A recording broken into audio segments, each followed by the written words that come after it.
Hey, welcome to Bell Road Church. So glad you've joined us. And if this is your first time or maybe your 100th time, I'm just glad that you're here. Thanks for joining us. If you don't have your Bible, I'd encourage you to go get your Bible right now. We're not sure if we can get the scriptures and some of the text on the screen. We think we can, but just in case, I'd love for you to have your Bible. We're going to go to Matthew 17 and Hebrews 1. So feel free to hit pause and get your Bible or run and get your Bible. Hopefully you already got it. Matthew 17 and Hebrews 1. Now, I'm pre-recording this message, and the reason is because I've been battling a sickness and had a tough week. Really appreciate all the prayers that many of you have been praying for me, and I actually was tested for COVID-19 because I had a lot of the symptoms of it. Came back negative, which is good, but still not sure exactly what I'm dealing with. And so doctors advised me to still stay away from people, quarantine myself for a few days, and so that's why I'm pre-recording this on Saturday. All right, so let's dive into the message. Miracles. Talking about miracles. Love this series. I'm praying that our faith grows and is strengthened in this series, and especially today. And I'm wondering, have you ever seen a miracle? If you have, I'd love for you to comment below. Let us know. You could yes or no. Maybe you can write a few sentences about this is the miracle that I saw. Maybe you don't believe in miracles. Feel free to comment on that. We welcome any and everything as long as the comments are clean and appropriate. You don't have to believe what we believe, but if you don't believe, that's totally fine. You're just welcome to hang out with us here at Bell Road Church. But I'd love to get some interaction. You know, like I said, I'm recording this, so I'll be watching this with y'all Sunday morning, and I'll be sitting on my couch. I'll likely be in my bed, actually, watching this, because after I do this video, I'm probably going to be exhausted.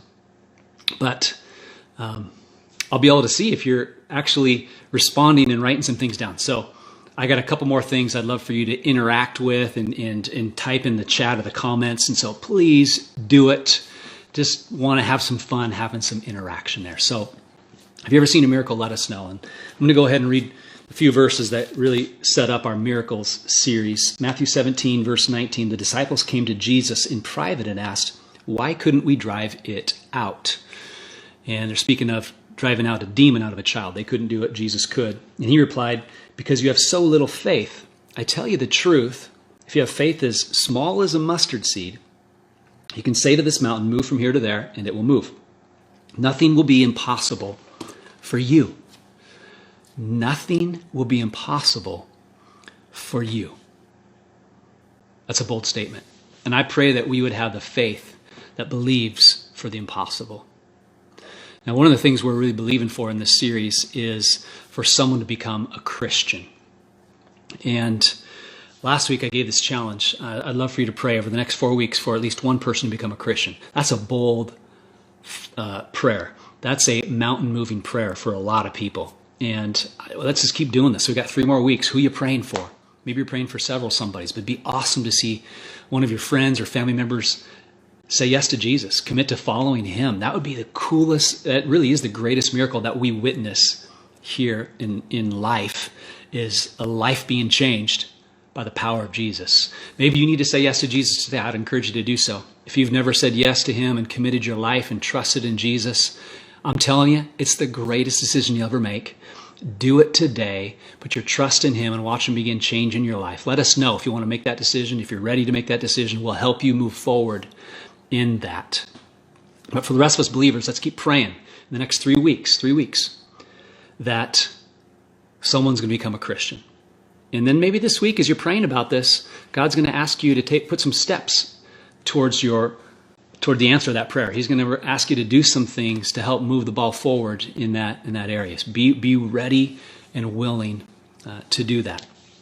All right, so Jesus said, if you have faith as small as a mustard seed, nothing will be impossible for you. And so we see true faith really is an effective faith. It's a faith that moves mountains, which is why we love this graphic. The Miracles graphics shows a mountain in the air. It speaks to mountain-moving faith. And so our faith is not in just our ability to pray. It's not in our faith. It's not in an energy force. It's in Jesus. That's who we have faith in. And because of him and who he is, we believe that he can and we can with him do great things. So it's more about who we're believing than what we're believing for.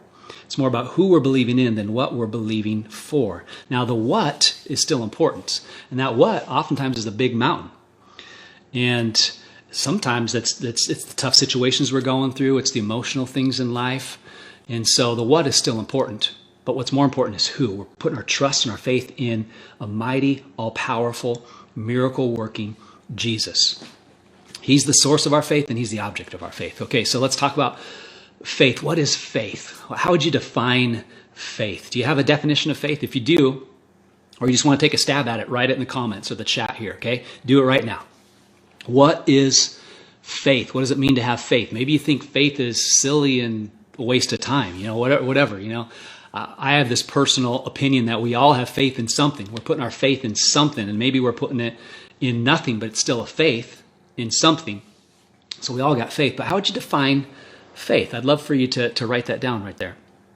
And while you do, let me just say this. Jesus says this: there's no limit to what we can do with our faith. There's no limit. Could be easily said that not every mountain's going to be moved, right?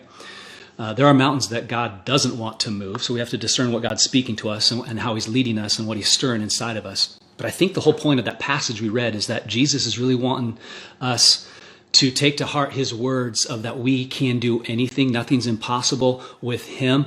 And so he wants to know that infinite resources are available to us through the prayer of faith. So again, what is faith? Did you write that down? Here's what I'll say, that faith isn't. Faith isn't presumption, self-endangerment, or a foolish test. That's not what faith is. Okay, God does not perform on command. He's not a cosmic vending machine as much as we wish that he was. Okay, God answers prayer, but he often does it in his own time, in his own manner. So here's what I've learned is that faith doesn't make the miracle automatic, but you won't see a miracle without faith. Faith doesn't make the miracle automatic, but you will not see the miracle without faith. Some people think that faith is, getting rid of your medication and just believing you're healed or whatever. That's really a sign of faith, and that could be a sign of presumption or possibly self-endangerment, not faith. And so, man, I've seen God do that before. And if you are going to, let go of medication, stop taking it, you better know that that God is speaking to you. In other instances, I've seen where people were counseled, okay, keep the medication, keep taking it, but go to the doctor, get the confirmation that you're healed, and then you can get off. Okay, so that's maybe a good way of handling that as well, because then that's still faith. I believe I'm healed. I'm going to go to the doctor. It's good to have medical documentation of a healing too. I love that. But we don't want to be foolish with our faith, right? Okay, so faith, it's not a denial of reality, but it's an affirmation of God's ability. That's what faith is. Again, I love how Hebrews says it. Hebrews 11:1 says this. Faith is, and this is a good definition of faith for us. Faith is confidence in what we hope for and assurance about what we do not see. Confidence in what we hope for, assurance in what we do not see. So it's a confidence and it's an assurance. Confidence and hope. Do you feel that right now? Do you feel confident in hope? It's tough times for a lot of us, and hopelessness is on the rise. And if that's you, I just pray that you would be encouraged and strengthened today. I pray that God would stir up your faith. I'm going to talk in a few moments about how to grow your faith. And so that means we got to make sure we're putting our hope in the right place, putting it in Jesus. And sometimes when we put our hope in circumstances and what's going on, if we start feeling hopeless, we want to make sure we put our hope in Jesus ultimately first. But then I have a hope that he's going to do this. He's going to answer prayers. He's going to move in my life. Okay, so I'm confident in hope that God's going to move and God's going to work. And then there's an assurance about what we do not see. Faith is grounded in the unseen world. And I have an assurance. Even though I don't see it physically, I see it spiritually. I would say faith is like a spiritual assurance. That is what faith is. And some people would say, how can you be sure of anything in life? Really can't. But I would say there's a few things that I know we can be sure of. There is a God. He's powerful. He's loving. He's told us to pray bold prayers. And so I'm sure of those things, and I'm just going to stand on those truth and those promises. And so that's what faith is. It's an assurance of those things that we do not see. And so I'm praying that we grow in that type of assurance, a spiritual assurance. I'm praying for you and I to grow in a faith that moves mountains. Like, I wonder how many miracles do we miss out on because we just don't pray bold prayers of faith? And then how many miracles do we miss out on because we stop praying bold prayers of faith? Here's the deal. Miracles are still happening today. And I just want to share a story with you about one that happened a few years ago. So go ahead and watch this next video that shares a really cool, true story about a miracle that took place a few years ago.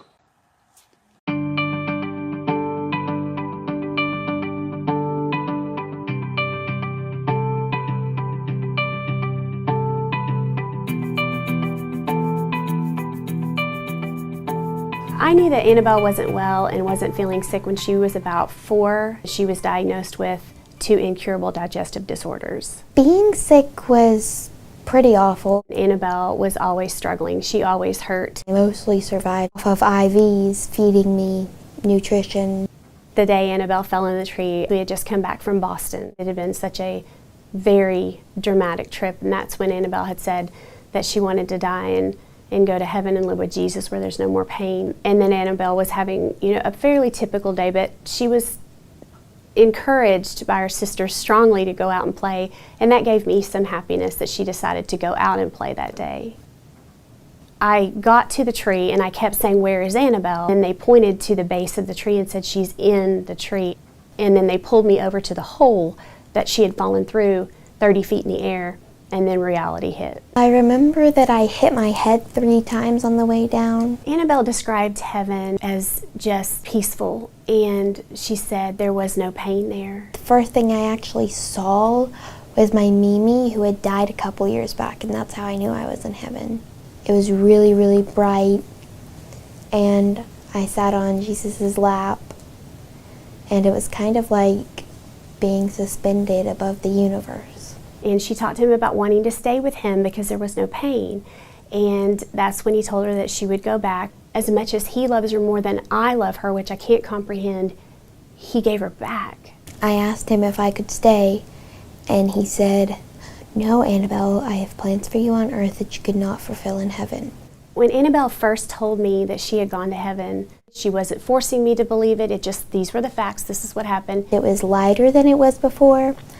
And so but it was at night, so that didn't make sense. And that's whenever I realized the guardian angel was with me. And he told me, "I'm going to send a guardian angel with you to light the tree."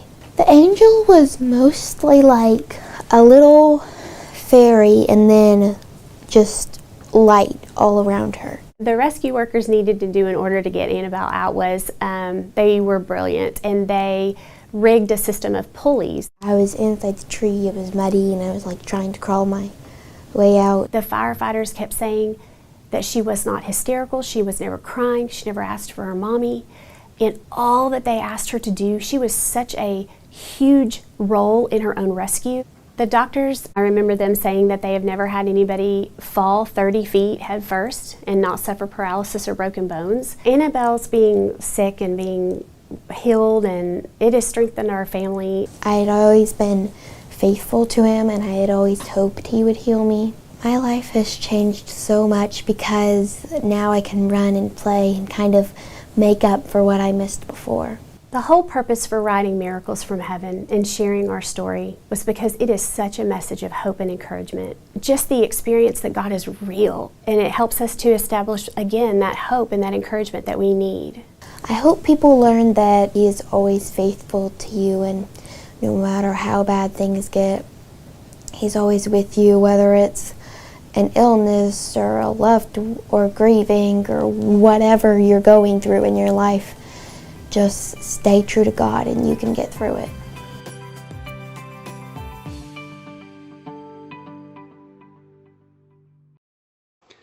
I love what she said. No matter what you go through in life, stay true to God and He will get you through it. Those are wise words from a little girl, right? Especially in these times we're going through. Stay true to God and He's going to get you through it. So what a crazy yet cool story of a miracle, of her going to heaven, seeing Jesus, seeing an angel, all of that. They mentioned it was put in a book. Miracles from Heaven is actually Made into a movie too, a full-length movie that you can go see with your family and friends. You can watch. It's called Miracles from Heaven, and it stars that lady that's the What's in Your Wallet lady. What's her name? Jennifer Garner, I think it is. You know, the What's in Your Wallet. She's the mom in it, and so they put it into a movie. But just a really cool modern day miracle. So what do you think? Do you think things like that are real? Do you think that story is even legitimate? There's a lot of people that say, I just think it's made up, it's positive thinking, all this kind of stuff. What's your thoughts on this? Have you experienced the supernatural like that before? Have you had a vision before? Man, I'd love for you, feel free. Maybe you've already commented on stuff. Maybe you haven't yet. Do it now. What have you experienced in the supernatural or from the spiritual realm? Have you had any experiences there? Have you seen things that's like, I can only describe it by something crazy supernatural happened? I'd love to hear your stories or any comments that you have there. So here's the question. How do we grow our faith? Because that's really what we're talking about today, is talking about faith and growing and strengthening our faith. You know, faith isn't something that we need just to get us into the kingdom of God, just to get us into a relationship with Jesus. Faith is a way of life. It's how we're called to live. It's really how we see. Faith is anchored in the unseen realm, which is I'd say more powerful. It's greater than the natural realm. And I'm going to give you just a few thoughts on how we grow our faith. Okay, so three ideas on how to grow our faith. Number one, hearing the word initiates faith. Hearing the word, it initiates faith. So we see in Romans 10, verse 17, faith comes by hearing, and hearing through the word of Christ. Okay, so last week I said, hey, if you're struggling with faith, spend time on the word. You know, you get in the word for 30 minutes, an hour, 2 hours. I promise you, your faith will grow. God reveals himself today primarily through his word. I'm convinced of this. If you really want to live a life of faith, it's important to be familiar with the book of faith. So faith comes from hearing the word, get in the word, hear the word. That's what's going to initiate faith. Last week, I challenged you to read the miracle stories of Jesus. And so I'd encourage you to do that again. If you haven't, read through the miracle stories of Jesus. That'll grow your faith as well. Okay, number two, speaking the word activates faith. I want to speak the word so that your faith can be activated. So which parts of the word should we speak? Well, pretty much all of it, any of it. I've been using this scripture a lot lately and shared a lot with you guys lately, but 2 Peter 1:3, I love this. Peter reminds us, his divine power has given us everything we need for life and godliness. But what a great thing for us to speak to ourselves. His divine power has given us everything we need. He's given me everything I need for life.